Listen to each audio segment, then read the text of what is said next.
Welcome to the latest update program. The topic of discussion is advancements in neurotechnology. Neurotechnologies have significantly advanced since the invention of electroencephalography a century ago, enhancing our understanding of the brain and treating disorders. Future developments like wearable EEGs may improve cognitive functions. While Elon Musk's Neuralink aims to help physically impaired individuals through brain-computer interfaces. The 1990s, termed the decade of the brain, saw a boost in neuroscience research, supported by initiatives like the EU's Human Brain Project and the US Brain Initiative. Today, private companies also invest heavily in areas like brain pathophysiology, deep brain stimulation, and neuromarketing. Neurotechnologies now include tools from routine MRI to advanced BCIs and biosensors recording physiological activities and emotions. While these advancements offer real-time health tracking and personalized suggestions, they also raise privacy concerns.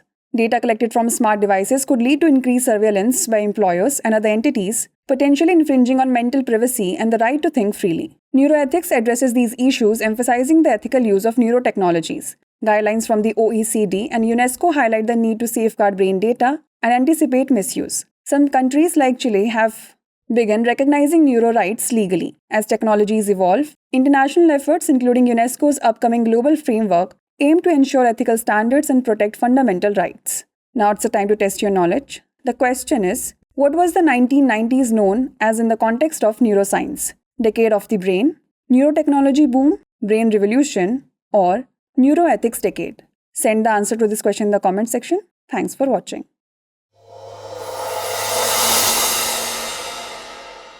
For more informative content, like, share and subscribe, and do not forget to press the bell icon to get the notifications.